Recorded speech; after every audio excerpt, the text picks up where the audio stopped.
The reason why Look Like You Live clients see insane strength and muscle gains is because we stick to a fundamental principle called progressive overload. Now, if you're familiar with the Sticky Note program, which is all over our social media channels, you know what progressive overload looks like. In the Sticky Note, we increase by 5 pounds each session. That's 15 pounds a week, that's 60 pounds a month. This is a prime example of progressive overload. Unfortunately, the Sticky Note is not designed to work forever. If it did, I would be responsible for getting people to deadlift 1,000 pounds in over a year, which would be really cool. While adding weight is the simplest form of progressive overload, there's also other ways that we can use progressive overload in our programming. In this report, I'm going to cover what progressive overload is, what it is not, and how we can use it to get bigger, stronger, and to finally look like we lift. So what exactly is progressive overload? Progressive overload is the systematic process of gradually increasing the stress placed upon the body during a training session. This results in physiological adaptations to improve strength, hypertrophy, endurance, or power. Basically, we need to progressively increase the physical challenges on the body so that it continues to get stronger. Again, we kind of already know this, but here's how it works. By gradually increasing the demands of the body, you signal to the muscle that it needs to adapt to the challenge. The driving force behind these adaptations is what's called mechanical tension, basically the strain placed upon muscle fibers during your training. Now, mechanical tension acts like a switch, activating specialized sensors within the muscle cell. These sensors kickstart a series of signaling pathways, including mTOR, which trigger protein synthesis. This is the process of building new muscle proteins. Over time, this leads to hypertrophy, or the increase of muscle fiber size. The tension also stimulates the growth of new sarcomeres. These are the functional units of the muscle, which in turn improves your muscle's ability to generate more force. Now, progressive overload isn't just about your muscles, it's a system-wide adaptation. Your nervous system becomes more efficient at telling your muscles to fire more rapidly, which allows for you to lift heavier weights. Now, even your bones, tendons, and ligaments adapt to this increased stress. So now that we understand what progressive overload is, how can we apply this to our training? First off, if you have no experience with intelligent programming, the Sticky Note program is a perfect place for you to start. You can find that pinned on my Instagram and my TikTok channel. The method of progressive overload in this case is keeping the sets and reps constant, and we just focus on increasing weight. This works for a very, very long time, but eventually it'll stop working. Now, as a novice, you have a high level of adaptability and recovery because we're simply working with untapped genetic expression. But as you get stronger and as you get bigger, you get closer to your genetic ceiling. In this case, the adaptations are no longer linear, they become more logarithmic. This means that more work and attention to specificity and detail is required to trigger new adaptations. Now, as a novice running the Sticky Note program, you can get away with adding 5 pounds each session for a very long time, even with poor nutrition and poor recovery. But as every advanced lifter knows, this isn't forever. Eventually, we're going to need to create a more specified and more complex program to account for the systemic fatigue and longer bouts of recovery that your body needs. So what are other ways that we can use progressive overload in our programming without necessarily adding weight? 4 advanced progressive overload methods. In order from most to least, these are my favorite methods to drive progressive overload in a client's program. Number 1, rotate rep ranges. Now, one of my favorite programs that I've ever designed for intermediate lifters is an 8-5-2 program. We rotate between blocks of 2 sets of 8, 3 sets of 5, and 6 sets of 2. And each block runs for 4 weeks. So you'll do 4 weeks of 2 sets of 8, 4 weeks of 3 sets of 5, and 4 weeks of 6 sets of 2.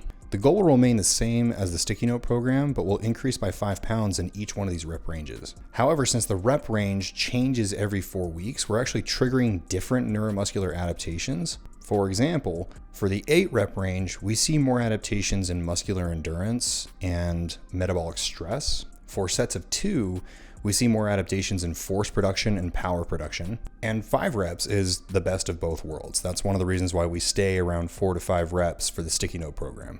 Now, I've also seen that rotating the rep range like this also allows the body a bit of a break from the demands of the previous rep range, almost like an active deload. Now, as you get stronger running this, you'll notice that the 4-week blocks are a little too long. As you go through your block, you'll start to accumulate more fatigue than you can recover from, and you might even plateau on your lifts. To fix this, we simply shorten the blocks from 4 weeks down to 2 weeks, and we ride this out until recovery becomes an issue again. And then finally, we shorten it down to 1 week rotations.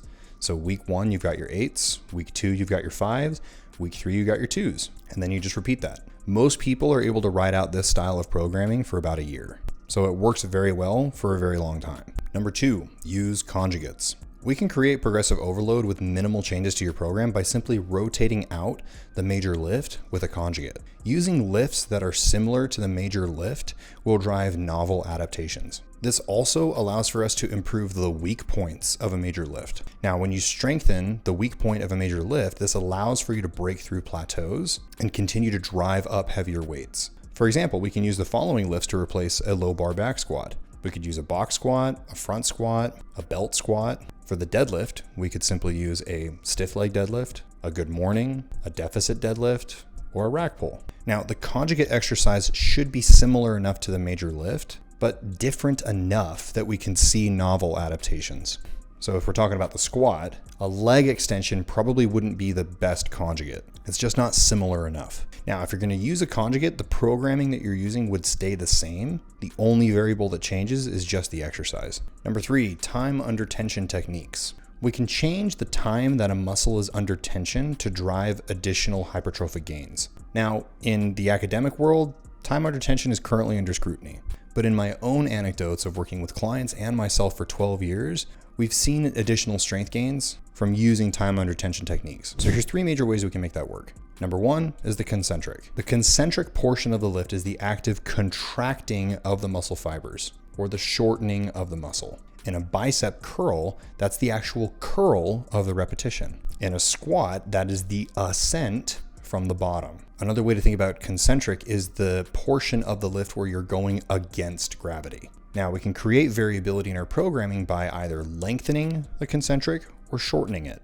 One of my favorite methods is purposely slowing down the mid-range of the concentric portion of the rep. I do this a lot in my lateral raises, and I feel it so much more. It requires a little more thinking and skill to perform it, but it works well. Next is the amortization phase. Now, this is the phase where the muscle shifts from concentric to eccentric. The muscle changes direction from shortening to lengthening. Now, there's no movement in this phase. Now, we can change the duration of the amortization phase for additional strength gains here. For example, on the bench press, it could look like holding the bar on your chest and pausing it for a few seconds before you start the press. In a bicep curl, it could be holding the top portion of the repetition for a few seconds before lowering the weight. Last is the eccentric. The eccentric phase is when the muscle is actively controlling the resistance as it moves with gravity. In a bicep curl, this is the controlled descent of the weight. In a lat pull down, this is the lowering of the weight on the pulley, but it looks like you're raising your arms back to the starting position. Now, one of the most common ways to increase time under tension is by lengthening the eccentric. So instead of lowering the weight for 2 seconds, you could lower it for 8 seconds. All 3 of these methods work, and they all work for different reasons. However, I would not recommend programming all 3 variations at the same time in the same lift. Run a few mesocycles of one variation before you consider trying a different variation. Number 4, titrate volume. Now, this is my least favorite method of progressive overload, but it is still viable. The reason I don't like this method is because people tend to abuse it, and it's simply just not necessary. See, in society, we think more is better. We think that we'll grow more if we just haphazardly add more sets or add more reps to our program. But the opposite is often true. It's important to remember that positive adaptations only occur when the stress is manageable. If the stress is too much, the body won't have time to not only recover, but trigger additional adaptations in time for the next session. This needs a whole other video to explain the stress recovery adaptation cycle, but if you guys want me to go into that, leave it in the comments. Getting back to this, if you add too much volume too fast when it's not necessary, this can lead to a regression in performance. However, if all of these following factors are accounted for, you're getting good rest, your nutrition is on point, you have good technique, and we're getting stronger and we're recovering, then we can experiment with titrating volume. One really effective way of doing this is adding one additional working set each week. You keep doing this until you find the upper end of your recovery. The upper end of your recovery is when you're exceedingly sore or your performance starts to drop. So what this would look like is in week 1, you would have 1 set of 5 to 8. Week 2, you have 2 sets of 5 to 8. Week 3, 3 sets of 5 to 8. Week 4, 4 sets of 5 to 8. And then in week 5, we could go into a deload or an intensive cruise, cut the volume and the reps in half. And then in week 1, we start it all over again. Now, I'm currently using this method in my own programming. However, I've noticed that my major lifts can only increase by about 2 sets. My smaller isolation exercises can increase by 3 to 4 sets. But listen to your body and don't overdo this. Next, I want to talk about beating the logbook and why you're probably doing it wrong. Now, a lot of the top bodybuilders designed their programs based off of their logbook. This is a small notebook that they bring with them to log their sessions. Now, a bodybuilder's only objective is to do better than their previous session. So this could look like adding more reps or adding more weight. They essentially need to beat the logbook. Now, this is a perfectly fine example of using progressive overload in your programming. In fact, you should be using a logbook. If you're not a Look Like You Lift client and you're not using our app, you should be logging your workouts. However, a lot of people misunderstand the purpose of a logbook. Remember, the purpose of progressive overload is to increase the stress that is placed upon a muscle during the session. We need to make the muscle work just a little bit harder every time that you train it. By definition, the following variables need to stay constant in order for this to work. We need to be using the same technique. We need to use the same range of motion. We need to use the same time under tension, and we need to use the same amount of external forces. So this is momentum, using a spotter, or cheat reps. I would like it if you used 0 of any of these, but this is where a lot of people screw up. So in order to beat the logbook, a lifter will manipulate one of these variables. They'll gradually speed up their reps. They'll get rid of the pause at the bottom.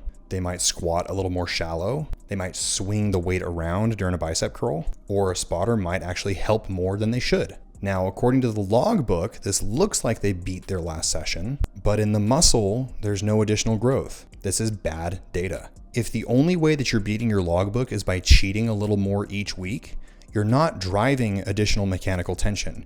You're driving less tension. The only way progressive overload works is if all those other variables remain constant. We must use the same range of motion, the same time under tension, and as minimal external forces as possible to drive adaptations. Now, if you're following this and you're no longer beating your logbook, we need to go back to the drawing board and fix your programming, your nutrition, or take a look at your stress management. All right, so to wrap all of this up, progressive overload isn't just about stacking additional plates. It's about intelligently challenging your body in new ways. Ride out the sticky note program as long as you can.